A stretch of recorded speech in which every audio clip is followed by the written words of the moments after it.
देखो स्टूडेंट्स, आज हम महिला एवं बाल अपराध का पार्ट नंबर 3 पढ़ने जा रहे हैं, जिसमें हमारा आज का टॉपिक है कार्यस्थल पर महिलाओं से यौन उत्पीड़न के विरुद्ध अधिनियम 2013। हम इसको पढ़ेंगे। कार्यस्थल पर महिलाओं से यौन उत्पीड़न के विरुद्ध अधिनियम 2013। इस अधिनियम को अनुच्छेद 14 में उल्लेखित समानता के अधिकार तथा अनुच्छेद 21 में उल्लेखित मर्यादित जीवन जीने का अधिकार की अवधारणा को सार्थक करने के लिए लाया गया है। यह अधिनियम 9 दिसंबर 2013 से लागू किया गया है। इस अधिनियम के तहत किसी महिला से उत्पीड़न या लैंगिक उत्पीड़न किया गया हो, जिसे शारीरिक, मानसिक, आर्थिक, मौखिक या शाब्दिक तथा भावपूर्ण उत्पीड़न नहीं किया जा सकता। कार्यस्थल का अर्थ इस अधिनियम के अंतर्गत उसे माना जाएगा जहाँ कम से कम 10 लोगों का समूह कार्य कर रहा है। यौन उत्पीड़न को दूर करने के लिए सरकार द्वारा किए गए प्रयास, यानी यौन उत्पीड़न को दूर करने के लिए सरकार भी प्रयास कर रही है। 1994 ईस्वी में विशाखा बनाम राजस्थान सरकार मामले में निर्देश जारी करते हुए कार्यस्थल पर महिलाओं के यौन उत्पीड़न को रोकने के लिए प्रावधान किए। इसके अंतर्गत सरकारी व निजी संगठनों में कार्यरत महिलाओं की सुरक्षा सुनिश्चित की जाए, जिसकी व्यवस्था केंद्र सरकार और राज्य सरकार दोनों करेगी। आगे है विशाखा बनाम भारत सरकार। 1997 के मामले में सर्वोच्च न्यायालय ने कहा कि यौन उत्पीड़न की प्रत्येक घटना महिला के समानता के अधिकार व मर्यादित जीवन जीने के अधिकार का उल्लंघन है। इस निर्णय को ध्यान में रखते हुए संसद द्वारा यह अधिनियम लागू किया गया। इसे विशाखा गाइडलाइन भी कहते हैं। यौन उत्पीड़न की परिभाषा। यौन उत्पीड़न के अंतर्गत अश्लील व्यवहार जैसे बिना अनुमति के निकटता बढ़ाने का प्रयास, यौन संबंध बनाने के लिए बाध्य करना, अश्लील टिप्पणी करना, अश्लील चलचित्र दिखाना, यौन प्रकृति से संबंधित अन्य कोई गतिविधियां करना आदि यौन शोषण में आएंगे। कार्यस्थल पर यौन उत्पीड़न की परिभाषा। इसके अंतर्गत यौन उत्पीड़न जो कार्यस्थल पर होता है, उसमें निम्न गतिविधियों को अपराध की श्रेणी में शामिल किया गया है। कार्यस्थल का झांसा देकर यौन संबंध बनाने का प्रयास करना अथवा बाध्य करना, कार्यस्थल पर अहितकारी व्यवसाय की धमकी देना, कार्यस्थल पर प्रतिकूल वातावरण होना या अपमानजनक व्यवहार करना जिससे स्वास्थ्य और सुरक्षा प्रभावित हो, कार्यस्थल पर महिलाओं को प्राप्त अधिकार, समान पद व समान वेतन का अधिकार, गरिमामय वातावरण प्राप्त करने का अधिकार, यौन उत्पीड़न की दशा में शिकायत दर्ज करने का अधिकार, क्षतिपूर्ति प्राप्त करने का अधिकार, न्यायालय के लंबित मामलों में अवैतनिक अवकाश का अधिकार। अब आगे है अधिनियम से संबंधित समितियां। आंतरिक शिकायत समिति। प्रत्येक कार्यस्थल पर नियोक्ता का दायित्व है कि वह एक आंतरिक शिकायत समिति का गठन करे। नियोक्ता पद पर सदस्य नियुक्त करता है। न्यायिक अधिकारी। कार्यस्थल के वरिष्ठतम महिला कर्मचारी या पद अनुभव तथा आयु के आधार पर।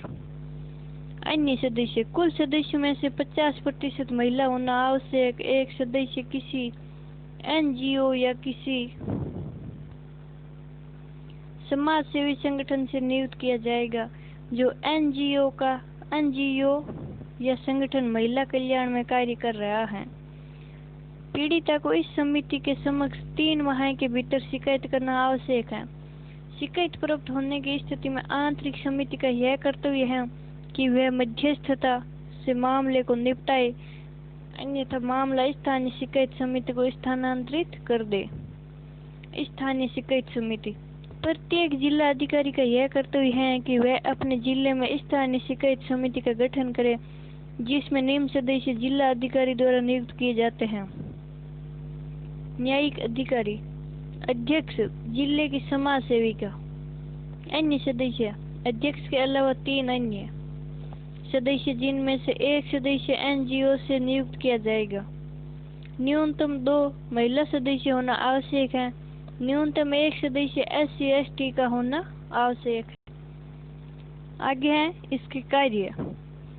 आंतरिक समिति के द्वारा स्थानांतरित समस्त मामलों को सुलझाने का कार्य करेगी।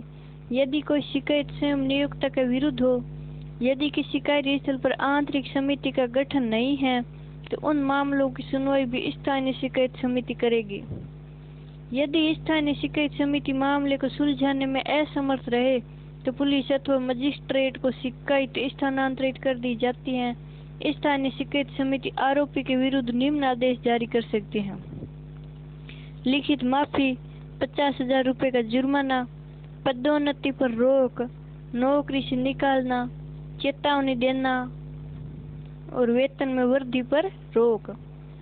अगर शिकायत झूठी हो तो आंतरिक समिति उस महिला के विरुद्ध भी कार्रवाई कर सकती है, जैसे माफी, चेतावनी, पदोन्नति, वेतन वृद्धि पर रोक, नौकरी से निकालना। यदि नियोक्ता अधिनियम के प्रावधानों का उल्लंघन करता है तो उस पर भी 50,000 रुपये का जुर्माने का प्रावधान है। शिकायत लिखित होना अनिवार्य है। आगे है कार्रवाई के कारण। पीड़ित महिला आंतरिक समिति को शिकायत दर्ज करवा सकती है। यदि आंतरिक समिति नहीं है तो यह खंड या जिला स्तर की स्थानीय शिकायत समिति में शिकायत दर्ज करवा सकती है। समितियों द्वारा शिकायत मिलने के बाद जांच से पहले यदि पीड़िता चाहे तो समझौता करवा सकती है, अन्यथा समिति जांच शुरू कर देती है। समितियों को सिविल न्यायालय के अधिकार प्राप्त होते हैं ताकि वे जांच के लिए जानकारी जुटा सकें। जांच के 10 दिनों के भीतर जिला अधिकारी तथा नियोक्ता को रिपोर्ट भेजनी होती है। नियोक्ता व जिला अधिकारी को रिपोर्ट मिलने के बाद 60 दिनों के अंदर कार्रवाई करना आवश्यक है। अगर महिला फैसले से संतुष्ट न हो तो 90 दिन के अंदर फैसले के विरुद्ध किसी भी कोर्ट में अपील कर सकती है। महिला को 3 माह के अंदर 2 शिकायत करवाना अनिवार्य है। महिला यदि किसी महिला द्वारा गलत शिकायत की जाती है तो उसके विरुद्ध सजा का प्रावधान है, परंतु केवल इस आधार पर नहीं कि सबूत प्राप्त नहीं या आरोपी पर अपराध साबित नहीं हुआ। अधिनियम के दोष: कार्यस्थल को सही से परिभाषित नहीं किया गया, जैसे खेत। आंतरिक शिकायत समिति की बाध्यता नहीं है। महिलाओं द्वारा इसका दुरुपयोग करना। आगे है अधिनियम की सकारात्मक बातें। लैंगिक समानता: महिलाओं की सुरक्षा बढ़ेगी और उन्हें कार्यस्थल पर आत्मबल मिलेगा। समिति में 50% महिला सदस्य होने से शिकायतकर्ता सहज वातावरण मिलेगा। महिला सदस्य उसके प्रति संवेदनशील होती हैं। त्वरित न्याय: 10+60+90 160 दिन का होता है। 160 दिन में यानी न्याय करवा सकती है सरकार। अधिनियम का नकारात्मक पक्ष: आंतरिक समिति की अनिवार्यता न होना। महिलाओं के गलत शिकायत करने पर उनके विरुद्ध कार्रवाई का प्रावधान है, परंतु इस डर से कुछ महिलाएं शिकायत ही नहीं करेगी। महिला द्वारा शिकायत का समय 90 दिन का होना। हो सकता है किसी कारणवश महिला शिकायत न कर पाए, जैसे वे मानसिक शारीरिक रूप से स्वस्थ ना हो। अब आगे हम पढ़ेंगे दहेज निषेध अधिनियम 1961, यानी दहेज लेना व देना कानूनी अपराध है। यह अधिनियम 1 जुलाई 1961 को पारित हुआ। दहेज प्रत्यक्ष या अप्रत्यक्ष रूप से दी गई कोई भी संपत्ति या मूल्यवान वस्तु या देने की सहमति, विवाह के एक पक्ष द्वारा विवाह के दूसरे पक्ष को देना, विवाह के किसी पक्ष के अभिभावकों द्वारा या विवाह के किसी एक पक्ष के किसी व्यक्ति के द्वारा किसी अन्य व्यक्ति को दहेज देना, शादी के वक्त या उससे पहले या शादी बाद। मुसलमानों में दी जाने वाली मेहर की राशि को दहेज में शामिल नहीं किया है। अगर व्यक्ति पर शरीयत या का कानून मुस्लिम पर्सनल लॉ लागू हो तो ही मेहर की राशि दहेज में नहीं आएगी। स्त्री धन: शादी के वक्त जो उपहार या जेवर जो लड़की को दिए जाते हैं वे स्त्री धन कहलाते हैं। इसके अलावा लड़के या लड़कियों के लिए साझा उपयोग का सामान जैसे टीवी, फ्रिज, फर्नीचर आदि भी स्त्री धन में शामिल होता है। उपहार: लड़की शादी में जो सामान अपने साथ लेकर आती है या उसके पति को या पति के रिश्तेदारों को दिया गया सामान उपहार के अंतर्गत आता है। आगे है अधिनियम की महत्वपूर्ण धाराएं, यानी दहेज निषेध अधिनियम की धाराएं कौन कौन सी है।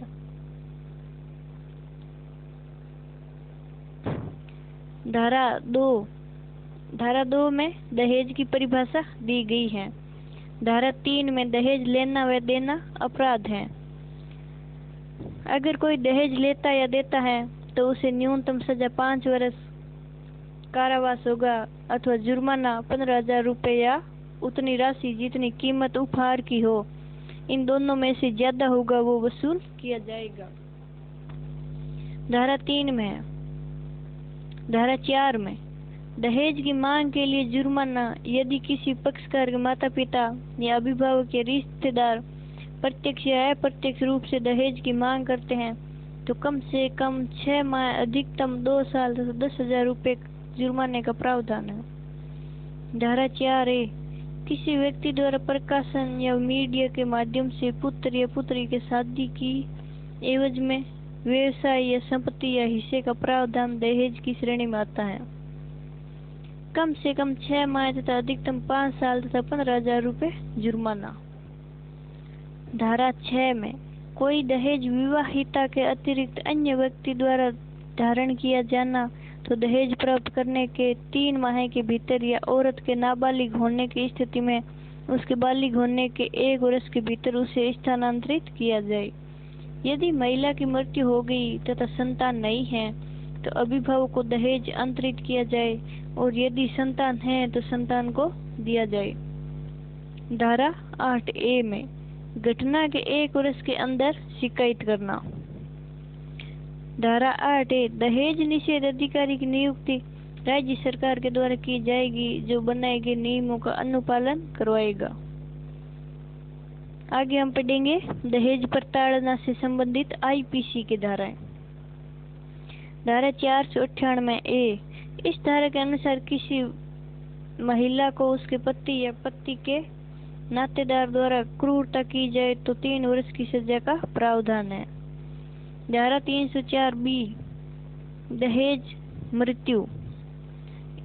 इस धारा के अनुसार यदि किसी लड़की की विवाह के दिनांक के 7 वर्ष तक किसी अज्ञात कारण से मृत्यु हो जाए, यदि अभिभावक के द्वारा आपत्ति दर्ज करवाई जाए तो सजा न्यूनतम 7 वर्ष और अधिकतम आजीवन कारावास हो सकता है। धारा 406 इस धारा के अनुसार यदि किसी स्त्री को ससुराल पक्ष द्वारा उसका स्त्री धन वापस देने से मना किया जाता है तो 3 वर्ष की सजा का प्रावधान है। इस अधिनियम में 1984 और 1986 में संशोधन किया गया है। महिला अशिष्ट रूप प्रतिषेध अधिनियम 1986। इस अधिनियम के अंतर्गत कोई भी व्यक्ति किसी महिला का ऐसा चित्रण नहीं करेगा जिससे उसकी लज्जा भंग होती है अथवा गरिमा कम होती है। इसके द्वारा विज्ञापन, प्रकाशन, लेखन, चित्रों, आंकड़ों या अन्य किसी तरीकों से महिलाओं के अश्लील प्रतिनिधित्व पर रोक लगाई जाएगी। महिला के अशिष्ट चित्रण से तात्पर्य है कि महिला का ऐसा चित्रण जिससे उसकी लज्जा भंग हो सकती है, जनसाधारण के नैतिक चरित्र पर प्रतिकूल प्रभाव पड़ता है, किसी महिला की आकृति, रूप, शरीर, उसके किसी भी भाग के इस प्रकार से वर्णन या चित्रण करना जिससे महिला का चरित्र का कलंकित हो तथा जिससे दुराचार, लोक अप्रदूषण अथवा नैतिकता की हानि होने की संभावना हो, अश्लील प्रतिनिधित्व के चित्रण में आएगा। किसी पुस्तक पर महिला की ऐसी तस्वीर बनाना जिसमें उसका अंग प्रदर्शन हो, उपरोक्त सभी कृत्य अपराध की श्रेणी में आएंगे। पहली बार अपराध होने पर 2 वर्ष की अवधि तक का कारावास और 2,000 रुपये का जुर्माना। अपराध की पुनरावृत्ति होने पर न्यूनतम 6 माह अधिकतम 5 वर्ष का कारावास, न्यूनतम 10,000 रुपये अधिकतम 10 लाख रुपये जुर्माना। यह अधिनियम निम्न क्षेत्रों में लागू नहीं होता: पुरातात्विक स्थल तथा ऐतिहासिक इमारतें जिन पर कोई चित्रण किया गया हो, विज्ञापन के लिए बनाए गए काल्पनिक चित्रण या वीडियो, साहित्य से संबंधित फिल्म कार्य, शिकायत केंद्र, नजदीकी पुलिस स्टेशन, जिला न्यायालय, उपनिदेशक, महिला व बाल विकास, तहसील, जिला राज्य विधि सेवा प्राधिकरण। अब आगे हम पढ़ेंगे अनैतिक व्यापार रोकथाम अधिनियम 1956। उद्देश्य, इस अधिनियम के अनुसार 18 वर्ष से कम का किसी भी बालकों के व्यावसायिक यौन उत्पीड़न अर्थात वेश्यावृत्ति को रोकने तथा नाबालिगों को सुरक्षा प्रदान करने के लिए लाया गया। भारत में देह व्यापार बढ़ जाने के कारण इस अधिनियम में संशोधन करके 1986 में निम्न प्रावधान किए गए, जो कि महिलाओं व बच्चों के अधिकारों को सुरक्षा प्रदान करने हेतु हैं। अगर कोई व्यक्ति किसी बच्चे या नाबालिग द्वारा की गई वेश्यावृत्ति की कमाई पर जीवन यापन करता है, तो ऐसे व्यक्ति को कम से कम 7 वर्ष तथा अधिकतम 10 वर्ष की सजा का प्रावधान है।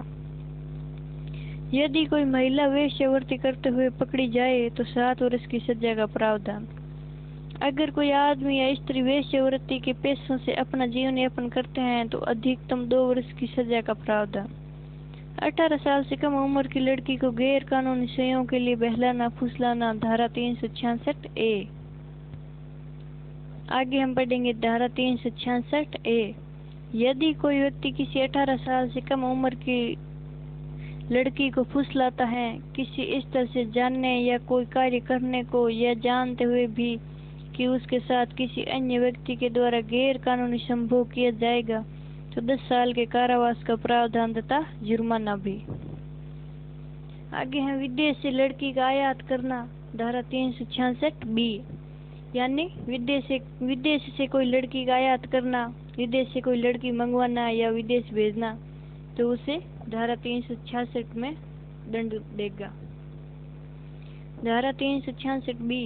अगर कोई व्यक्ति 21 से कम उम्र की लड़की को विदेश से या जम्मू कश्मीर से लाता है, यह जानते हुए कि उसके साथ गैर कानूनी संभोग किया जाएगा या इसके लिए मजबूर किया जाएगा, तो उसको सजा 10 साल प्लस जुर्माना दोनों होगा। धारा 372 वेश्यावृत्ति के लिए बच्चों को बेचना। अगर कोई व्यक्ति 18 साल से कम उम्र के बच्चों को वेश्यावृत्ति, गैर कानूनी संभोग या किसी कानून के विरुद्ध दुराचारी काम में उपयोग लेने हेतु उनको बेचता है या भाड़े पर देता है, तो 10 साल की सजा, जेल प्लस जुर्माना। धारा 373 वेश्यावृत्ति के लिए बच्चों को खरीदना। यदि कोई व्यक्ति 18 साल से कम उम्र के बच्चों को वेश्यावृत्ति या गैर कानूनी संभोग या अन्य किसी कानून के विरुद्ध दुराचारी काम में लाए जाने या उपयोग लेने हेतु बच्चों को खरीदता है या भाड़े पर लेता है, सजा 10 साल की होगी। यदि कोई महिला सार्वजनिक स्थान पर वेश्यावृत्ति करती है या वेश्यावृत्ति का प्रदर्शन करती है, तो उसको 3 माह की सजा होगी। यदि कोई 18 वर्ष की आयु से पहले वेश्यावृत्ति करती है या वेश्यावृत्ति का प्रदर्शन करती है, तो उसको भी 3 माह की सजा होगी। यदि कोई 18 वर्ष की आयु से पहले वेश्यावृत्ति का कार्य करता है, तो उसे 7 वर्ष की सजा। अगर कोई व्यक्ति 18 साल से कम उम्र की लड़की को किसी वेश्या या किसी व्यक्ति को जो वेश्यागृह चलाता है या वेश्यागृह का प्रबंध करता है को बेचता है या भाड़े पर देता है, तो यह माना जाएगा कि लड़की को वेश्यावृत्ति के लिए बेचा गया है, जब तक कि दोष सिद्ध नहीं हो पाता। आगे है तलाशी लेना। पुलिस अधिकारी बिना किसी वारंट के किसी स्थान की तलाशी तभी ले सकते हैं जब उनके साथ उस स्थान के कम से कम 2 सम्मानित नागरिक उनके साथ हो। उनमें से एक महिला सदस्य होना आवश्यक है। तलाशी के दौरान मिलने वाले सभी व्यक्तियों को मजिस्ट्रेट के सामने पेश किया जाएगा तथा उन व्यक्तियों की आयु, लैंगिक शोषण तथा यौन संबंधी बीमारियों की जानकारी के लिए चिकित्सा जांच करवाई जाएगी। ऐसे स्थानों पर मिलने वाली महिलाओं तथा लड़कियों से महिला अधिकारी ही पूछताछ कर सकती है। आगे है वेश्यागृह बंद करवाना। यदि मजिस्ट्रेट को किसी भी माध्यम से यह सूचना मिलती है कि सार्वजनिक स्थान से 200 मीटर के भीतर किसी घर या स्थान को वेश्यावृत्ति के लिए प्रयोग किया जा रहा है, तो उस स्थान के मालिक या किराएदार या जो उस स्थान की देखभाल कर रहा है उसे नोटिस दिया जाएगा और 7 दिन के भीतर जवाब मांगा जाएगा तथा संबंधित पक्ष को सुनने के बाद यदि यह लगे कि वहां वेश्यावृत्ति हो रही है तो मकान खाली करवाने तथा बिना अनुमति के किराए पर न देने का आदेश दिया जाएगा। वेश्यागृह से छुड़वाना। यदि किसी वेश्यागृह में किसी महिला या पुरुष से जबरन वेश्यावृत्ति करवाई जा रही हो तो मजिस्ट्रेट, पुलिस के इंस्पेक्टर रैंक के किसी अधिकारी को उस स्थान की तलाशी लेने तथा उस स्थान से मिलने वाले लोगों को उसके सामने पेश करने का आदेश दे सकता है। संरक्षण गृह में रखने के लिए आवेदन। कोई व्यक्ति जो वेश्यावृत्ति करता है या जिससे वेश्यावृत्ति करवाई जाती है वह मजिस्ट्रेट से संरक्षण गृह में रखने के लिए आवेदन कर सकता है तथा वह न्यायालय से सुरक्षा के लिए भी आवेदन कर सकता है। स्वाधार योजना। इस योजना के अंतर्गत पीड़ित महिलाओं को, चाहे वो रेप से पीड़ित हो, समाज से बहिष्कृत है, जेल से पीड़ित हो, वेश्यागृह से छुड़ाई गई हो, उन सब के लिए जीवन यापन के लिए स्वयं पर आश्रित होने हेतु कुछ कार्यों का प्रशिक्षण दिया जाता है। यह योजना 2001-2002 से महिला एवं विकास मंत्रालय द्वारा चलाई जा रही है। आगे हम पढ़ेंगे हिंदू विवाह विधि अधिनियम 1955। हिंदू धर्म के अंतर्गत विवाह को 2 पवित्र आत्माओं का बंधन माना जाता है जिससे सृष्टि के लिए तीसरे व्यक्ति की रचना हो। यह अधिनियम 1955 में लागू हुआ। इसमें निम्नलिखित प्रावधान हैं। विवाह के समय विवाहित जोड़े में से किसी का पति या पत्नी जीवित नहीं होना चाहिए। विवाहित जोड़ा सैपिंड न हो, गोत्र समान न हो। हिंदू धर्म में विवाह तब तक अमान्य माना जाता है जब तक अग्नि के समक्ष 7 फेरे संपूर्ण न हो। हिंदू धर्म में विवाहित जोड़ा एक दूसरे की नातेदारी का नहीं होना चाहिए। हिंदू धर्म में विवाहित जोड़े में विवाह से पहले वर की आयु 21 तथा वधू की आयु 18 होनी चाहिए। इसमें बाल विवाह अधिनियम 2006 से जोड़ा गया है।